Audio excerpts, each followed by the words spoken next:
Good morning students. In this clip we will learn about fractions.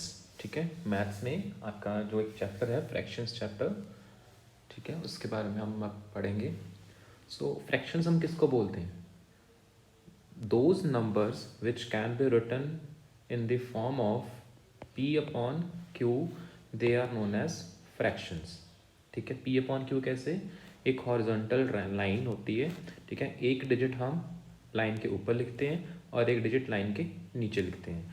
जो digit line के ऊपर होता है, the digit above the horizontal line, that is termed as numerator, and the digit which is below the horizontal line, that is termed as denominator.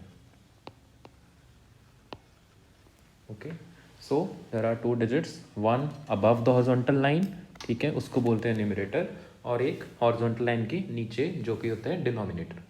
ठीक है, अब मैं आपको एक एग्जांपल देता हूँ. जैसे लेट अस से 2/5. नाउ 2/5 इसको वर्ड्स में कैसे लिखेंगे, कि इसका मतलब क्या होता है? 2/5 इट मीन्स 2 parts of 5. मतलब कोई एक होल क्या होता है? मतलब किसी एक चीज़ को मान लेते हैं. लेट अस से I am talking about one circular thing. Best part is कौन सा? Imagine a pizza. ठीक है, एक पिज़्ज़ा के मैंने 5 हिस्से कर दिए. ठीक है ना, स्लाइस होते हैं जो 2, 3, 4 एंड 5. ऑफकोर्स इक्वल नहीं बन पाए हैं. ठीक है, इमेजिन कि सब पाँचों के पाँचों पार्ट्स इक्वल हैं. तो इसमें से अगर मैं किन्हीं दो पार्ट्स को शेड कर दूं, लेट अस से ये दोनों, तो इसको बोलेंगे, ये जो फ्रैक्शन होगा, ठीक है, ये जो सर्कल कितने पार्ट्स मैंने कलर करे हैं, I will say I have shaded 2 parts of 5. That means I have shaded 2/5 of the circle. Circle की बात कर रहे हैं. सर्कल के मैंने इसका 2/5 का कैसे पता चलेगा मैंने कितने हिस्से कर दिए? 2/5 का मतलब जो डिनोमिनेटर है ये मेरे को बताता है मैंने टोटल कितने पार्ट्स करे हैं फ्रैक्शन के, टोटल पार्ट्स. ठीक है, 2 क्या बता रहा है? जो भी मैं जिसका भी आंसर दिया, लेट जैसे आई हैव सेड कि how much part has been shaded, तो 2/5 का मतलब 2 पार्ट्स शेड कर दिए हैं और टोटल कितने थे? 5 थे. ठीक है, तो 2/5 मतलब 2 parts of 5. Similarly let us से इफ आई से 1/3, तो इसका मतलब कि एक कोई चीज़ थी जिसके मैंने 3 हिस्से करे थे. ठीक है, तो उसमें से मैंने एक पार्ट शेड कर दिया हुआ है, जैसे ये. ठीक है, इसको बोलेंगे 1 part of 3. ठीक है, 1 part of 3.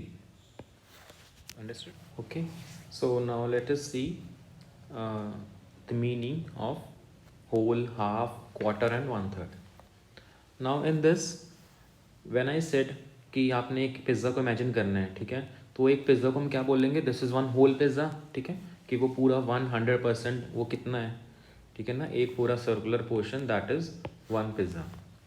अगर मैं उसके 2 पार्ट्स कर दिए हैं, ठीक है, तो कितने हिस्से में टोटल? अभी हमने फ्रैक्शंस की टर्म्स में पढ़ा था दैट डिनोमिनेटर में हमने लिखना है टोटल पार्ट्स. तो इस पिज़्ज़ा के कितने पार्ट्स हो गए हैं? 2 parts, 1 this one and this one second one. तो इसलिए डिनोमिनेटर में कितना लिखा हमने? 2. ठीक है, तो अगर मैंने बोलो चलो ये पार्ट मैंने शेड कर दिया, तो how much part has been shaded? 1 part has been shaded out of 2. तो उसको बोलेंगे 1/2, जिसको हम कहते हैं दैट मीन्स हाफ. ठीक है, हाफ का मतलब क्या होता है? 1/2. इसको 1/2 बोलते हैं या 1/2. ठीक है, when a whole is divided into 2 equal parts, each of which it is called a half. फिर अगर मैंने एक होल को अगर मैंने इसके 3 हिस्से कर दिए, ठीक है, ये देखो यहाँ पर 3 हिस्से हुए हैं, तो एक हिस्सों का क्या बोलेंगे? It is 1 part out of 3, सो 1/3. ठीक है, ये 1/3. अब बताओ मैंने कितने पार्ट्स शेड कर दिए हैं? I have shaded 2 parts out of 3, तो 2/3. 2/3 हैज़ बिन शेडेड. और इसको हम लिखेंगे कैसे? This is 2/3. ओके, एंड जो अनशेडेड पोर्शन है वो कौन सा हो जाएगा? That is 1/3. Okay, when a whole is divided into 3 equal parts, तीनों पार्ट्स इक्वल हैं. ठीक है, ऐसे ही अगर मैंने एक होल को 4 इक्वल पार्ट्स में डिवाइड कर दिया तो उसमें से 1 part out of 4 it is called 1 quarter या 1/4। 1/4 का मतलब और क्वार्टर का मतलब एक ही होता है, ठीक है। जब एक किसी चीज़ को, पूरी एक चीज़ को उसके हमने उसका 4 हिस्से कर दिए, उन 4 हिस्सों में से एक हिस्सों को क्या बोलते हैं? क्वार्टर। ओके,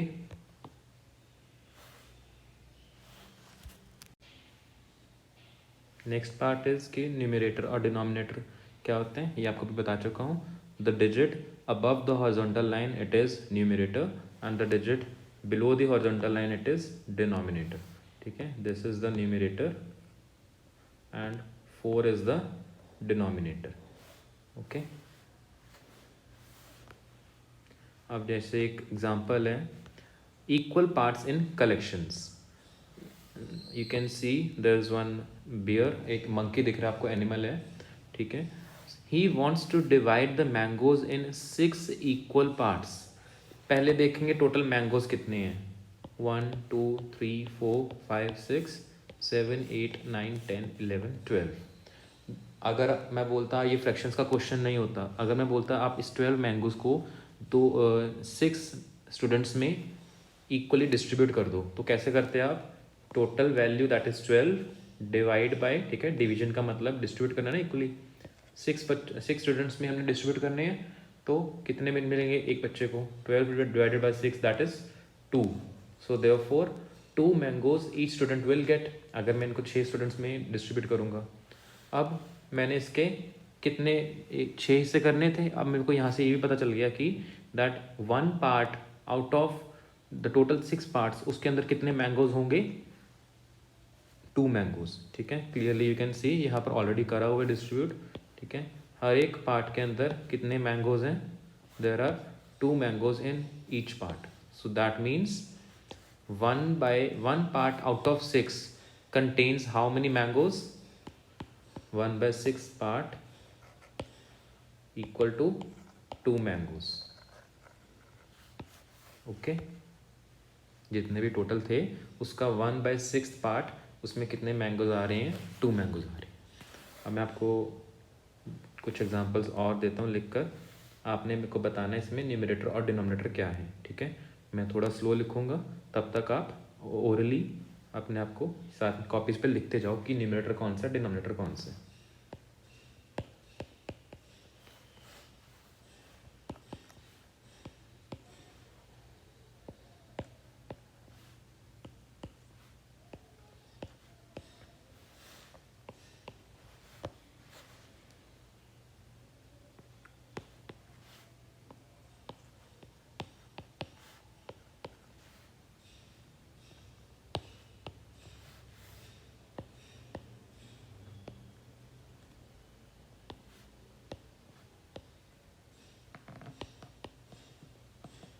आई होप अब तक हो गया होगा आपका। Now I am going to shade numerator with orange colour, ठीक है, और डिनोमिनेटर को मैं ग्रीन कलर से शेड करूँगा। सो सबके केस में न्यूमरेटर कौन सा होता है? The digit above the horizontal line. 5 2 4 8 6 and 3, ये सारे न्यूमरेटर हैं। और डिनोमिनेटर का है क्या है, उनको मैं ग्रीन करने लगा हूँ। 15 3 7 9 11 एंड 4, ठीक है। सो ये है न्यूमरेटर और डिनोमिनेटर का कॉन्सेप्ट। नेक्स्ट वीडियो में टाइप्स ऑफ फ्रैक्शंस बताऊंगा, ओके।